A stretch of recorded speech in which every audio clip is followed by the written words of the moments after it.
Hola, hola, ¿qué tal? ¿Cómo están? Un gran saludo cordial para toda la teleaudiencia de 5 días ya en este viernes 19 de julio. Imagínense, estamos culminando una nueva semana de esta fase 3 de cuarentena inteligente. ¿Quién diría? Todos expectantes, ya han pasado más de 3 meses. Estamos todos ansiosos de poder rápidamente pasar al examen y poder rehabilitarnos lo más pronto posible y que el impacto económico sea el menor posible también en la misma medida. En este espacio informativo vamos a conversar con un entrevistado muy especial porque queremos hablar de uno de los sectores más importantes, quizás uno de los pilares fundamentales de la economía paraguaya y de que la misma haya crecido tanto en estos últimos años, pero todavía un sector que necesita un poco más de apoyo por parte del gobierno porque necesita visibilizarse mucho mejor todavía en el mercado internacional, teniendo en cuenta que es uno de nuestros productos estrella. Y por eso vamos a hablar del mundo cárnico en este espacio informativo y ya le agradecemos por su tiempo, su valiosísimo tiempo al doctor Manuel Riera, quien nos va a comentar un poco de cómo se encuentra el sector, vicepresidente de la Asociación Rural del Paraguay. Doctor, buenas tardes, ¿cómo está? Bien, David, muchas gracias por la oportunidad de estar contigo y con tu audiencia. Gracias por este tiempo, doctor. Queremos conocer un poco cómo se están manejando actualmente. Tengo entendido que hasta hace poco se daba una especie de, no sé si llamarlo pelea, fricción, digámosle, entre frigoríficos y el sector ganadero. ¿Cómo están actualmente las tratativas? La verdad es que no sé si es pelea o qué es, ¿verdad? Pero hay una sensación de insatisfacción en el sector productivo porque sentimos que no estamos recibiendo el precio que corresponde al producto que estamos entregando. Es decir, la ganadería nacional hizo un gran esfuerzo en los últimos 30 años, los últimos 40 años, nuestros mayores, nosotros mismos y las generaciones que nos siguen han sido capaces de interpretar cuáles eran los desafíos del presente entonces, del futuro. Bueno, invertimos en pasturas, en genética, en tecnología. Hoy en día se habla de ganadería de precisión. Finalmente los ganaderos comprendieron que teníamos que encontrar la simbiosis entre agricultura y ganadería y convertir granos en proteína roja y de esa manera poder avanzar hacia la conquista de los mercados más exigentes del mundo. Y el trabajo lo hicimos. También lo hizo la industria. La industria invirtió en los frigoríficos parecen verdaderos quirófanos por su higiene, por su delicadeza, por la especialización que adquirió el personal que trabaja en los frigoríficos. Todos hicimos bien los deberes, pero llegó un punto, hace 2 años, en que por alguna razón que no sabemos explicar, salvo pensando mal, se ensanchó la brecha entre el precio que se paga al frigorífico en el mundo internacional y el precio que el frigorífico paga al productor por la materia prima. La materia prima principal es la carne. No, históricamente la carne representó el 70% del valor del mercado internacional, o sea, si uno tenía un precio de $3 en el mercado internacional, obviamente a vos tenían que pagarte 2. Bueno, cuando el precio internacional estaba en 4,300, llegaron a pagarnos 3, a lo mejor era un precio que no era real, después bajó el precio a 2,80, podía ser más comprensible, pero el precio internacional se mantuvo, David, se mantuvo durante todo el 2019 y parte del 2020 hasta que entró el fenómeno COVID, en 4,300, llegó hasta 4,400 y sin embargo a nosotros nos bajó 2,80, 2,70, 2,60 hasta situarse en $2 el kilo. Si nosotros mantuviéramos la regla del 70%, tendríamos que estar en un precio de 2,80 y sin embargo hoy en día estamos en 2,25, se recuperó un poquitito, pero aún así los productores no equilibran sus números. Y esa falta de equilibrio pega necesariamente en las inversiones. Es decir, los productores dejan de invertir y todo el mundo sabe que en el mundo de los negocios o se crece o se perece. Esta es una fórmula inevitable, históricamente está demostrado que es crecer o perecer. La única forma de crecer es seguir invirtiendo. Entonces, el productor necesita recibir por el precio de su esfuerzo y su trabajo el valor de la mercadería. Hay gente que habla de precio justo. A veces yo me pregunto realmente si el concepto de justicia se aplica a un término económico como el precio. Y yo creo que el precio no es sino la retribución del esfuerzo. Cuando uno habla de ganado, ahí hay muchos años de inversión, hay muchos años de trabajo de mucha gente, personal, profesionales veterinarios, empresarios. Bueno, todo ese esfuerzo tiene que ser retribuido. La gente debe sentirse satisfecha de hacer el esfuerzo. O si no, se desalienta la inversión, se desentusiasma la gente y después recuperar los años perdidos en economía son muy difíciles. Así que tenemos que encontrar la forma que la industria comprenda que formamos parte de la cadena de valor de la carne y que como tal, si los eslabones se sueltan, la cadena no funciona. Así, Claro. necesitamos, David, encontrar una fórmula en donde todos ganemos, no solamente un lado de la cadena. Aparte, doctor, así como dice, si es que un frigorífico tiene una aprobación o una certificación sanitaria, no es precisamente porque solamente el frigorífico es su parte, sino porque la materia prima que está obviamente proveyendo también cumplió con todos los requisitos. Claro, esta es una suma de esfuerzo, David, como estás diciendo. Es decir, hay que cuidar el campo, hay que cuidar el ganado, hay que cuidar el transporte, hay que cuidar la faena, hay que cuidar el mercado, hay que atender a los clientes y cada uno tiene sus propios clientes. Todos hacemos nuestro esfuerzo y todos debiéramos recibir la retribución de ese esfuerzo. Lo que no se puede seguir permitiendo es que las leyes del mercado no funcionen. Nosotros defendemos la libertad de mercado, nosotros apostamos a el precio determinado por la oferta y la demanda, pero para que ello funcione, tiene que haber un mercado perfecto, que se llama. El mercado perfecto supone heterogeneidad de compradores y vendedores. De vendedores los hay, somos 145,000 y más productores de carne. De compradores son solamente 7. Entonces, esto plantea una discusión eterna de si realmente funciona el mercado. Nosotros entendemos que el precio es un indicativo de si el mercado está o no funcionando. Si uno lee la ley de defensa de la competencia, que es la que nosotros tenemos que defender, vas a ver que hay, ¿cómo que se llama? Hitos o como fenómenos que la ley de la competencia reconoce como síntomas de desarreglo del mercado. Uno de ellos es la concentración, otro es la posición dominante y otro obviamente es, entre un montón de detalles, la formación del precio. Entonces, cuando uno mira el escenario de la industria cárnica en Paraguay y se encuentra con 7 productores, de los cuales 4 son brasileros, 3 son brasileros, 3 son menonitas y 1 es paraguayo. Entonces uno dice, bueno, ¿hay o no hay posición dominante? Y sí, de los 7, otra vez mira uno, y uno de ellos, que es Minerva, tiene el 40% de la faena. La ley de defensa de la competencia habla que cuando se tiene el 45% de la torta del mercado relevante, y en Paraguay mercado relevante se entiende todo el Paraguay, es decir, es difícil zonificar como en Brasil, que podríamos decir, yo tengo ascendencia en Río Grande do Sur o tengo ascendencia en Mato Grosso do Sur o en el Nordeste. En Paraguay, mercado relevante es el país entero. Entonces, cuando alguien tiene el 45% del mercado paraguayo en manos de un solo frigorífico, estamos hablando de un nivel de concentración importante.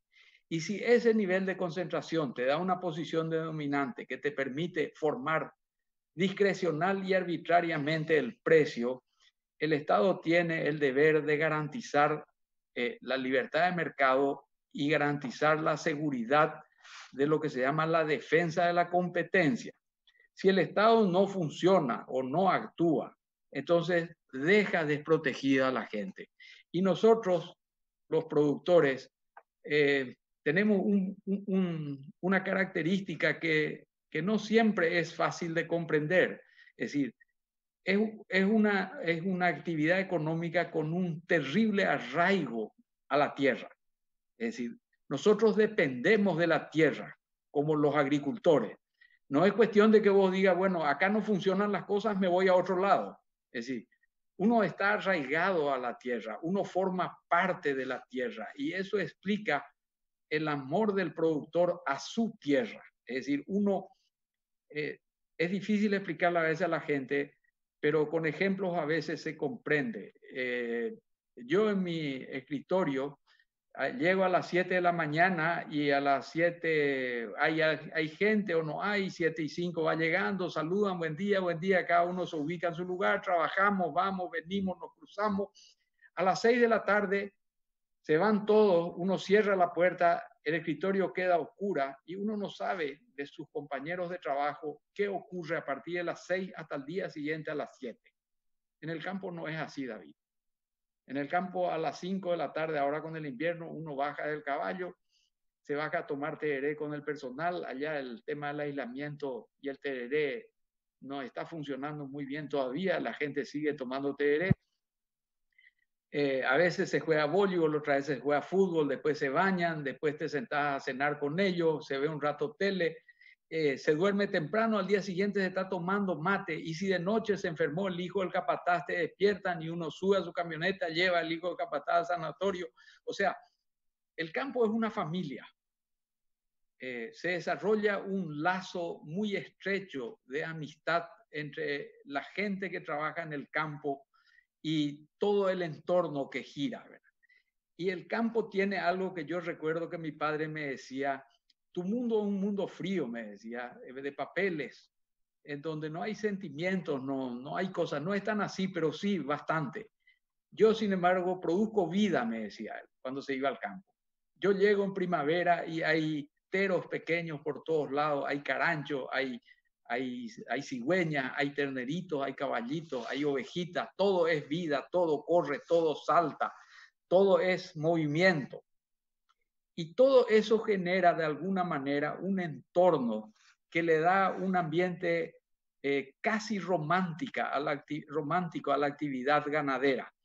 Con la diferencia que hoy en día el negocio ganadero se volvió financiero. Entonces, hoy sí, podrás ver correr los terneritos, pero si ese ternerito no sube el peso que tenía que subir en el tiempo que tenía que llegar a su terminación porque no invertiste debidamente en genética o porque no le diste la alimentación necesaria, entonces los números no cierran. Hoy en día hay que ser mucho más exquisito en el análisis de los números, de los costos, y todo eso con estos precios tiene muy irritada a la gente y cualquier motivo es un motivo de exasperación. Y si a eso le agregamos el COVID-19, la reducción de la actividad económica casi un 30%, la imposibilidad de acceder a los mejores mercados de la carne, entonces yo lo que le pregunto al gobierno es cómo vamos a salir de esta crisis económica si es que no defendemos o no apostamos a los tres pilares principales de la economía nacional: energía, granos y carne. Grano y carne es el 50% o sea, la mitad es energía, la mitad es grano y carne. Date cuenta que esa mitad depende 100% del campo.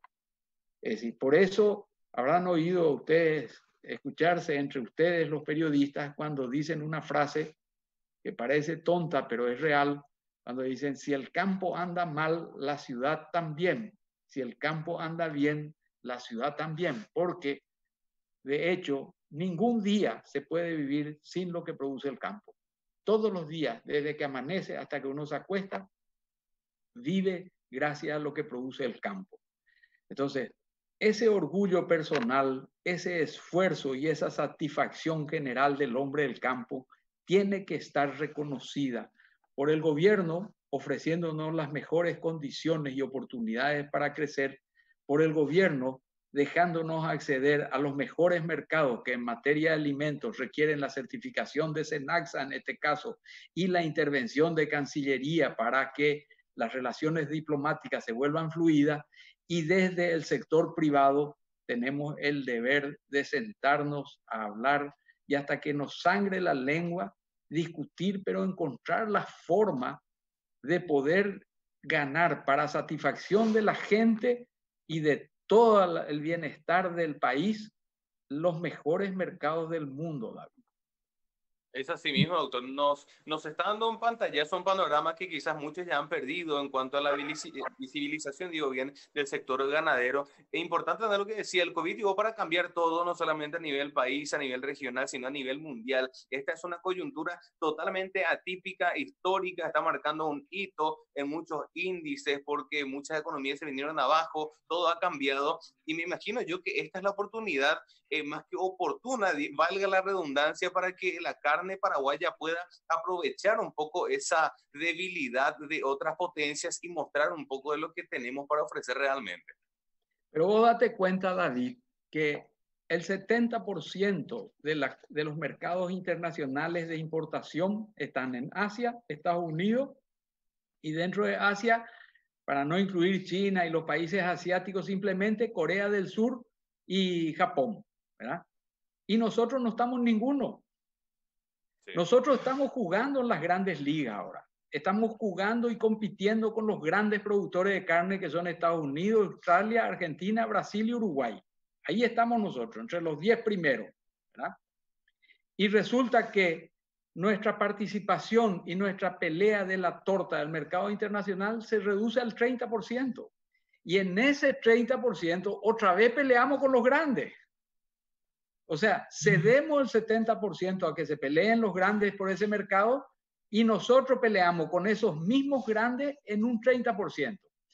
¿Y cuál es el problema de la ganadería o de la carne, para no hablar de la ganadería? Que normalmente para terminar un producto uno compra piezas y arma el producto que se vende. En ganadería al revés, se compra el producto y se desarma en piezas. Entonces uno compra la vaca y empieza a desarmar la vaca, el cuero, los garrones, la pata, el lomito, el lomo, la tapa cuadril, las entrañas, y vas desarmando la vaca. Bueno, los cortes premium, que son pocos, son 5, 6, esos tienen mercado de sobra. Pero ¿qué haces con el resto de los cortes? Paraguay, gracias a Dios, como América del Sur, es fanática de la costilla. Como la carne no se exporta con hueso, porque no vas a pagar flete para algo que no se come y pesa. Entonces, normalmente, el paraguayo se beneficia con una muy buena calidad de carne y a un muy buen precio, porque la costilla no se exporta. El resto de los cortes nobles, como se llaman, o sea, el lomito, el lomo, ¿cómo se llama? La tapa cuadril, etcétera, que se exporta, el peseto, obliga a que el resto se venda a mercados de volumen. O sea, vos mandás a Europa 5 cortes. Bueno, ¿qué haces con el resto de la vaca? Se faenan 2,5 millones de cabezas. Más o menos 2 millones es lo que se exporta, el 70% es exportable. Esto plantea una situación de exportación-dependencia. Es decir, si no exportamos, Paraguay no va a saber qué hacer con la carne que tiene. Hay que comprender que Paraguay es un país de 7 millones de habitantes y con 7 millones de habitantes la única opción de crecer que tiene es para afuera. Es decir, tenemos que crecer exportando. No tenemos otra manera de crecer porque no tenemos un mercado propio suficiente para desarrollar el consumo interno. Brasil tiene 250 millones de habitantes, Estados Unidos tiene 320 millones de habitantes, China tiene 1.300 millones de habitantes. Lo que ellos producen, ellos comen y les falta. Lo que nosotros producimos nos sobra, nosotros producimos para el mundo, debemos acceder al mundo. Si tenemos este problema, tenemos que resolverlo de alguna manera con mercados de volumen. Si yo exporto 2 millones de cabezas y los cortes nobles se van a los mercados exigentes como Europa o el día de mañana a Japón o a cualquiera de esos mercados o a Chile, ¿qué hacemos con el resto de la vaca? Israel lleva los cuartos delanteros. ¿Qué hacemos con el resto? ¿Qué hacemos con 2 millones de menudencias? Asia compra la menudencia. Entonces, es un trabajo complejo, es un trabajo difícil. Hay que reconocerle el mérito a todos los que están involucrados en el negocio de la carne, pero lo que no se puede descuidar es la necesidad de que la gente reciba, ¿cómo te puedo decir?, la retribución de su esfuerzo. Esto es lo que tenemos que cuidar, David, y cada uno de su terreno. El sector privado busca el lucro no es pecaminoso, la industria debe tirar la brasa para su asado, nosotros para la nuestra, y el Estado encontrar el equilibrio, sin interferir en el mercado, pero defendiendo que el mercado funcione.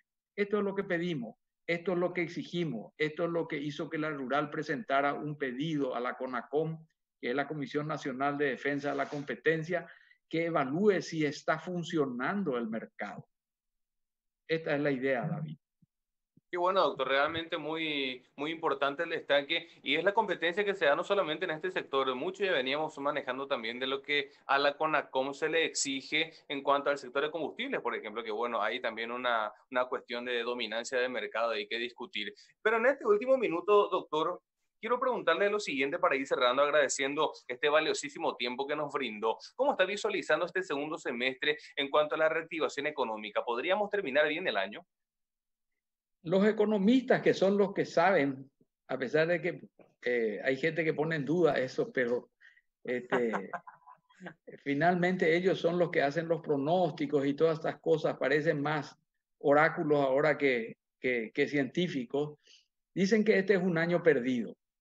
En la reactivación económica nosotros estamos viendo que el mercado se está abriendo, es decir, la epidemia, si bien se habla de que en China hay un rebrote, el mercado asiático se abrió. Eso exige una demanda gigantesca. Por ejemplo, en abril China compró, estoy hablando del mundo de la carne, obviamente, David. China compró 157,000 toneladas de carne en el mes de abril, lo que representa el 50% de la producción de Paraguay. ¿Verdad? O sea, nosotros vendemos al año 300 y pico mil toneladas y es que llegamos y ellos en un mes compraron 157,000, de los cuales compraron 60,000 toneladas de Brasil y 37,000 de Argentina, a un precio de 5,200 en uno y 4,600 en otro. Estamos hablando de volumen, lo cual te da la medida de que la demanda empieza a aumentar. Europa se abrió, Europa está empezando a comprar, Paraguay ya está exportando a Suiza, habrás leído en los diarios que se mandaron embarques vía aérea. Es decir, la reactivación se está produciendo. El problema es que nunca va a volver a la situación previa al COVID en este sentido, para que se me entienda bien. La carne que no comiste hace 3 meses no se va a comer.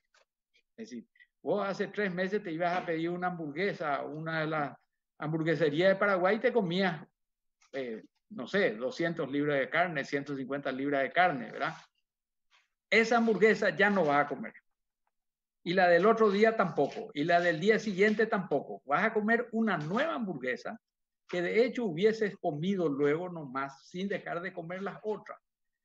Entonces, ¿cómo reponemos 3 meses de reducción de la economía nacional según los números a un 30%? Es decir, hay un 70% de economía nacional multiplicado por 3 meses que no se va a repetir. Y eso manteniendo los niveles de gastos que teníamos. Hay un montón de gente en el campo, por ejemplo, no se despidió gente, salvo contratistas.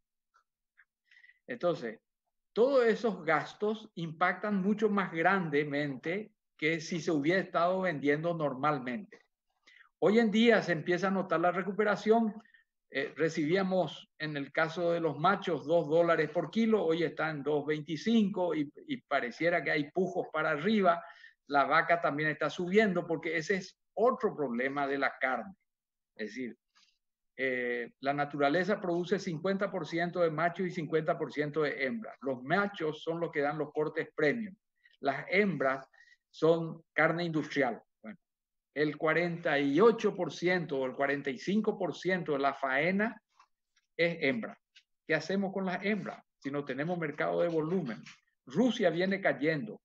Rusia hace 9 años demandaba 600,000 toneladas al año. Hoy están 200, con 230,000 toneladas. ¿Por qué? Porque están generando su propio hato, porque tienen sus problemas del petróleo, por las razones que fuera. Entonces, esto te indica que nosotros tenemos que tener una canasta de mercados internacionales que nos dé la opción de poder recurrir a uno u otro según las circunstancias. Pero no podemos quedarnos con 7 mercados, con 5 mercados. Hoy en día hablan de que tenemos 70 mercados habilitados y probablemente sea así, ¿verdad? Pero la realidad es que exportamos a Chile, a Rusia, a Israel, a Taiwán, que está comprando mucho en este momento, a Brasil algo, que con el tema del real, la evaluación del real se trancó, y después, bueno, a algunos países árabes y para de contar. Tenemos que abrir el mercado de Estados Unidos, no va a ser un mercado grande, estamos hablando de 10.000 toneladas, pero son 10.000 toneladas, y además la credencial americana, que es importante.